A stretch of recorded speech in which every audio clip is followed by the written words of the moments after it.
अस्सलाम वालेकुम नाज़रीन, मैं हूं अजीम अंजम।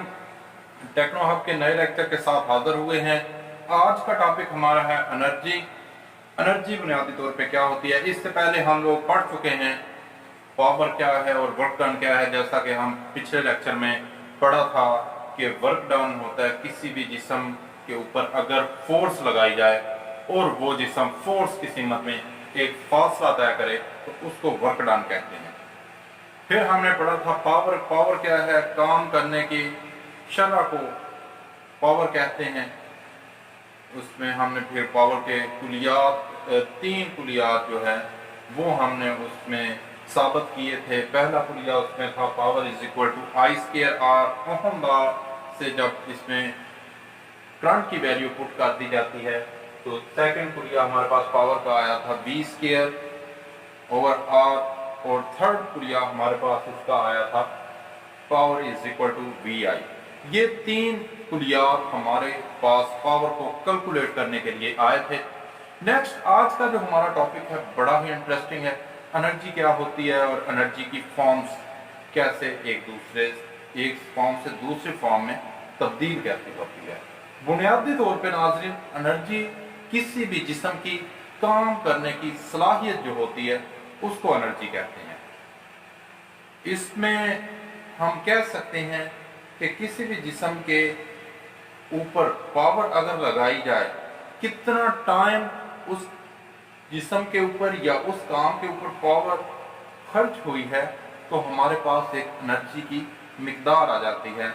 मसलन अगर हम कहें कि एक इलेक्ट्रिकल सर्किट के ऊपर 1 वाट पावर 1 सेकंड के लिए इस्तेमाल हुई है, तो उस सर्किट की एनर्जी 1 जूल होगी।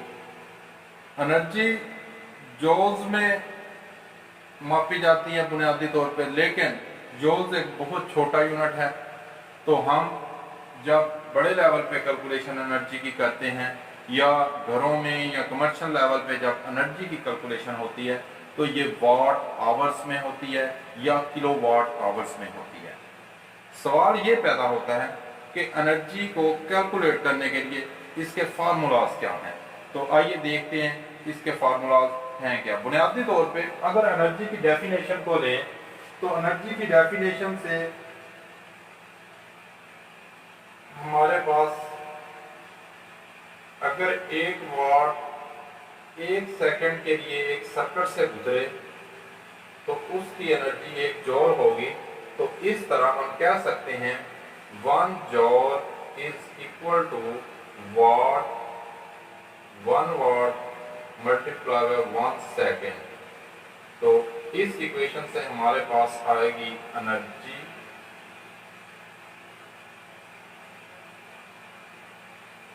इन जूल्स वाट सेकेंड। जब सेकेंड पे फिर टाइम लगाएंगे डब्ल्यू टी, मसलन जो हमारे पास पावर है और टाइम का जो मल्टीप्लिकेशन है उससे हमें एनर्जी हासिल होती है।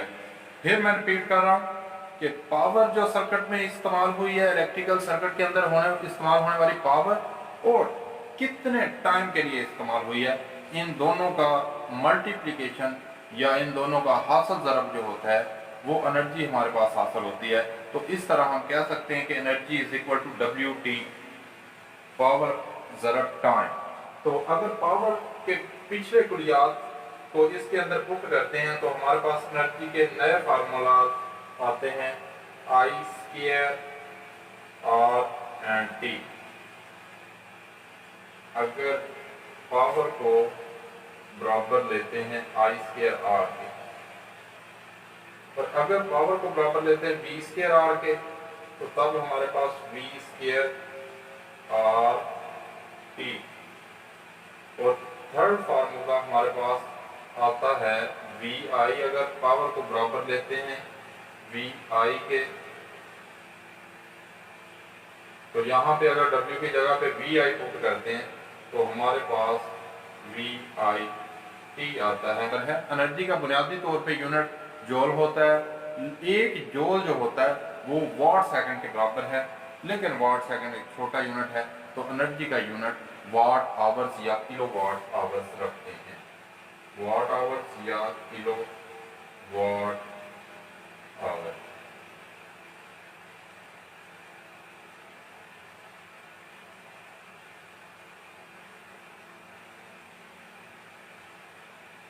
बुनियादी तौर पे एनर्जी एक फॉर्म से दूसरी फॉर्म में तब्दील होती रहती है। मसलन एक बैटरी है, इलेक्ट्रिकल बैटरी, उसके अंदर केमिकल एनर्जी इलेक्ट्रिकल एनर्जी में तब्दील करने के लिए इस्तेमाल होती है। और इसी तरह अगर एक लैंप को लें हम, तो ये इलेक्ट्रिकल एनर्जी को लाइट एनर्जी में कन्वर्ट करने के लिए इस्तेमाल होती है। और अगर एक इलेक्ट्रिक हीटर को ले लिया जाए तो उसके अंदर इलेक्ट्रिकल एनर्जी हीट एनर्जी में कन्वर्ट हो रही है।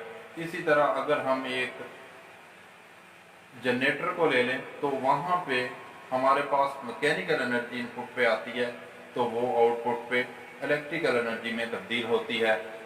तो इसमें एनर्जी का जो इलेक्ट्रिकल एनर्जी का एक स्टैंडर्ड यूनिट है वो किलोवाट आवर है, जिसके ऊपर घरेलू सार्फिन की और कमर्शियल सार्फिन की एनर्जी की मिकदार कैलकुलेट की जाती है।